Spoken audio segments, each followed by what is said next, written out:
అప్పు ఈ మాట వినగానే భయం వేస్తుందా? అమ్మో, అప్పుల పాలైతే జీవితం సర్వనాశనం అయిపోతుందని అనుకుంటున్నారా? కానీ ఒక్క నిమిషం ఆగండి.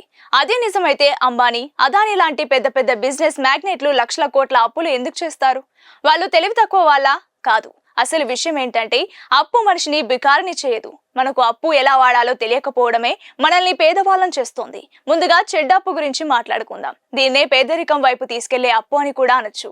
సింపుల్ గా చెప్పాలంటే ఏ వస్తువు విలువైతే కొన్న తర్వాత తగ్గిపోతుందో దానికోసం చేసే అప్పు చెడ్డ అప్పు. మరి మంచి అప్పు అంటే ఏంటి? ఇది మిమ్మల్ని కోటీశ్వరులను చేసే అప్పు. ఏ వస్తువు విలువ అయితే భవిష్యత్తులో పెరుగుతుందో, లేదా ఏ అప్పు అయితే మీ జేబులోకి తిరిగి డబ్బును తెస్తుందో అదే మంచి అప్పు. సో ఫ్రెండ్స్, అప్పు చేయడం తప్పు కాదు, దాన్ని ఎందుకు చేస్తున్నాం అన్నదే ముఖ్యం. ఇప్పుడు ఒకసారి చెక్ చేసుకోండి, మీ దగ్గర ఉన్నది మిమ్మల్ని పెంచే మంచి అప్ప లేదా ముంచే చెడ్డ అప్ప? మీకు ఫైనాన్షియల్ గా ఇంకా ఎలాంటి డౌట్స్ ఉన్నా కింద కామెంట్ చేయండి. ఇలాంటి money secrets, business tips regular గా కావాలంటే వెంటనే మన ఛానల్ ని సబ్స్క్రైబ్ చేయండి.